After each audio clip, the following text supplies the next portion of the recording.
I think this is a very important video, so I suggest you stick around. A very good comment was placed on the last video, which was, would I make a video objectively analyzing my stock picks? And I responded to this comment, and this comment is so good that it literally requires a video. And now I'm not sure if this comment is, the purpose of it was to discredit me, or this comment was from somebody who doesn't understand investing. Either way, it's good to talk about it. So the question was, would I make a video about the performance of my stock picks? Now, let me ask you this. If you are building a house and you are 50% finished, are you going to analyze your performance based on being in the middle of something? You're not done? No. If you are in the middle of 2008, 2009 financial crisis, is this a good time to say, let's analyze your stock picks? Probably not. If you are in the middle of COVID sell-off, 2020, and I wrote a book, How to Profit from the Coronavirus Recession, is this a good idea to say, let's analyze your stock picks during COVID because you wrote a book on how to profit from COVID? Probably not. So why is this a good idea for me to analyze my performance during the worst bear market in small caps, maybe in the last 20 years? Why now? Why not when the bear market is over, right? So let's think about the first thing about 2008 and 2009 financial crisis. Why? Because I wrote a book during this time. Okay, so let's have a look. In 2009, I wrote a book, Why Are We So Clueless About the Stock Market? At the end of the book, okay, chapter 12, 4 case studies. We have a case study number 1, Burlington Northern Santa Fe, Thor Industries, Wells Fargo Bank, and Moody's. So now, would this be a good idea to analyze the performance of those stocks anytime during the financial crisis, 2008, 2009? Probably not. When would it be a good idea to analyze the performance of these stocks? After the financial crisis is over. Like, for example, how about looking at them now? Because investing is a long-term game. It takes years for any investments to play out, correct? So why don't we have a look at those 4 ideas, and then we can judge whether I am good at this, right? So what happened to Burlington Northern Santa Fe after I wrote about this? Warren Buffett bought it for a huge premium to what it was selling for when I wrote the book. Case study number 1, hugely successful investment. What happened to Thor Industries? Well, let's have a look at the stock price. Thor Industries, we have to go all the way back down to 2009. The stock price was $11 something. Today it's over $100. So from there to today, almost 10x. Then it was a peak in 2018, was 154. So from the bottom that I wrote about it, performance 1,363%. Next one, Wells Fargo Bank. The bottom of 2009, the stock was about $10. Today, it's 45. 300 something percent. Would you consider this a success or failure? I will let you answer this. Moody's, the credit rating agency, in 2009, May, it was below $20. Now it's $340. Almost 2,000% return over this time period. And before the recent sell-off, it wasn't that much different. Almost 2,000% return. So,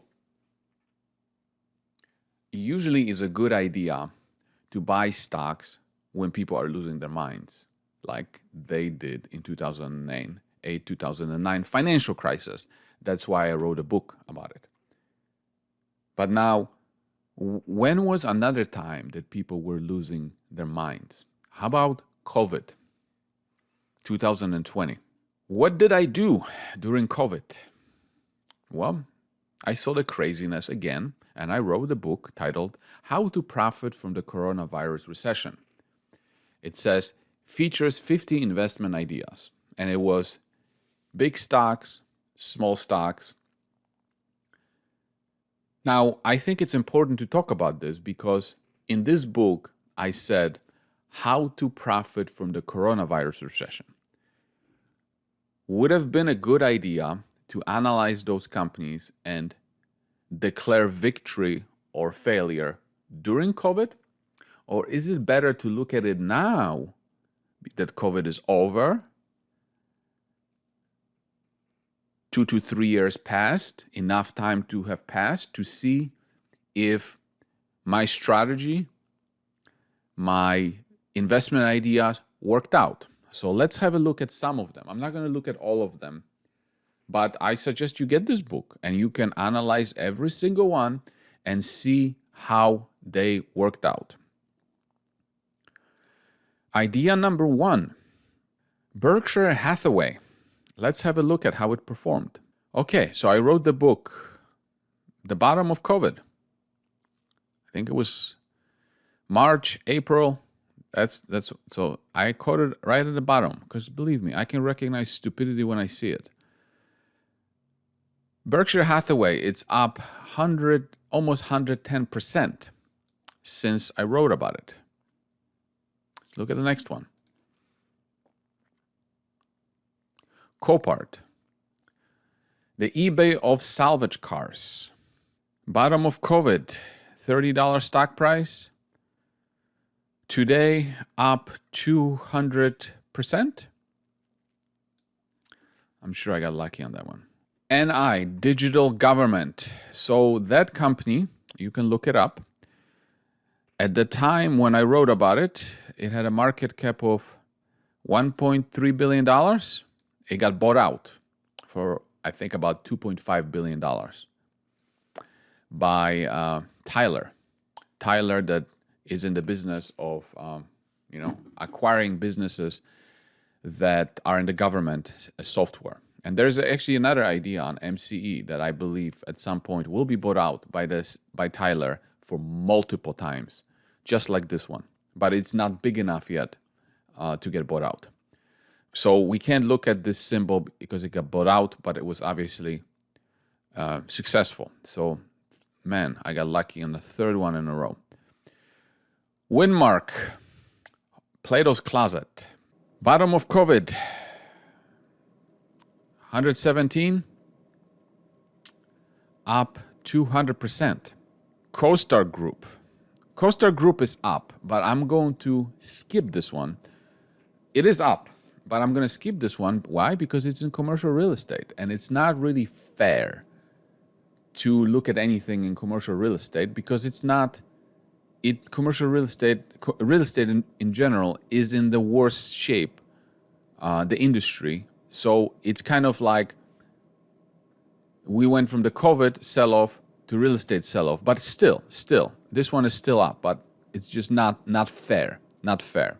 The same thing here. Commercial real estate, it's not fair to look at anything commercial. But this one is a fair game. Booking holdings, right? Kayak, you can buy airline tickets online. So let's have a look. Booking holdings from 1,200 to 3,000, up 144%. Even in that book, I wrote about Oracle, which was the last idea. Again, I don't want to go through every single one. Some of them did not work out because there was like PayPal in there. It didn't work out. And the small caps are a different game because we are in the 2008, 2009 of small caps. So it's not fair. But if you look at the last idea in the book, which was Oracle, from here, 20 cents, 233%. And before the sell-off, it was 1,500%. So when you give your investment ideas enough time to work out, then yeah, you can judge them. You can judge the ideas from 2008, 2009 financial crisis. You can judge the ideas that were based on purely COVID. How to profit from coronavirus recession. The coronavirus recession is completed. You can say, well, the thesis is completed. How did we do? Well, we did very well. Now, how can you judge the ideas right now that are in the middle of a thesis? And those ideas are microcap stocks. In other words, today is like 2008, 2009 financial crisis or COVID 2020 for the microcap stocks. That's what you have today. You have this huge opportunity to get those names because everybody is losing their mind. This is not the time to be like, how are these stocks performing? Because how can you make a judgment about Oracle when Oracle is all about how did it get started? Solve the legal problems for Santa Thomas, register the property, raise money for drilling, drill, get 43101, get PEA, get sold to a major mining company. Did we get sold yet? No. We did not get sold yet. When the project gets sold to a major mining company, then you can say the thesis is closed, it worked out or it did not work out. How much money do we make? Because I bought my first shares in Oracle at 4 cents. If it gets sold at $5, my thesis will be I will have made 100 times my money. It was a success. That's how I view it. But it has to finish. We have to finish the job to judge it. Now, if we go to Aduro, how can we judge anything on Aduro? I mean, all we can say is that when I started talking about Aduro, the stock price was about 70 cents, and today it's about 92 cents. Like, Aduro is about introducing a plastic recycling solution to the world. We are just at the beginning of introducing that. The company is in conversations. They just finished R2. They're going to do the R3. They are in conversations with major players. It is at infancy of its thesis. After we sign up some clients, after we finish R3, after there's more announcement on clients, after they go and uplist to NASDAQ in the future. That's like 3 to 4 years down the road after it gets bought out, because eventually what I think is going to happen, they're going to get bought out. So until that happens, you're in the middle of the thesis. What is there to analyze? What is there to judge? It's too early. And now, I'm not a hedge fund. I don't have to report my performance quarterly to prove to you or somebody else that my investment process is worthy. When I analyzed, the ideas from 2008, 2009 financial crisis, did I look at them quarterly? No, we looked at them now. For the COVID, did I look at them quarterly? No, I'm looking at them now because the COVID is finished. We can make some kind of judgment based on that. Like, it's way too early for Aduro to say anything. Now, what about Voxtur? Well, Voxtur had this great run, right? Stock price went from 14 cents to almost 1,000%, and then to the peak, again, about 1,000%, and now it's sold off. And now I am supposed to say whether Voxtur is a success or failure based on the stock price. So am I supposed to say that from here to here it was a huge success? Then from here to here it was a huge failure. Then from here to here it was a huge success. Then from here to here it was a huge failure. Then from here to here it was a little success. Then from here to here it was a failure. Like are we living in a mental institution here? What is Voxtur all about? Voxtur is all about putting various companies together to come up with a solution, digital solution, for the real estate industry and mortgage industry, solve the problems that the industry is facing. And while they are solving and putting things together, the microcap space is going through its own 2008, 2009 financial crisis, and the real estate space is going through its own 2008, 2009 financial crisis. Two crises together, right? While the company is trying to do this. And I am supposed to measure the performance in an unbiased way. You can do this, right? I'm a long-term investor and I wait for the thesis to play out, right? Now, let's check back, just like we're going to check back when Oracle gets sold, when Aduro's solution gets introduced to the world for the plastic solution or for the oil upgrading. Let's check back how those stocks are performing there. Also, let's check back with how Voxtur is going to perform after more clients sign up, after the solutions that they're coming up today get more adopted by the market, and after maybe this horrible bear market in microcap space finishes, and maybe after the horrible real estate market ends, and the interest rates are not on increase every time the Fed has a meeting, but maybe they are more normal.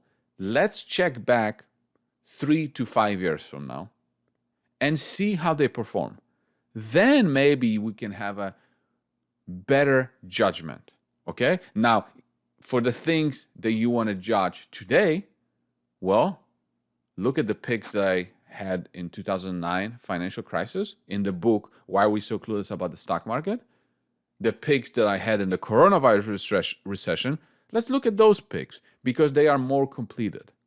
But looking at the performance for the picks that are in the middle of a thesis, well, that's for you to decide if you want to base certain thing in the middle of it. If you think that at 9 a.m. or like what I said before, from here to here, Voxter was a successful investment. From here to here, it was a failure. From here to here, it was a successful investment. From here to here, it was a failure. From here to here, it was a successful. From here to here, it was a failure.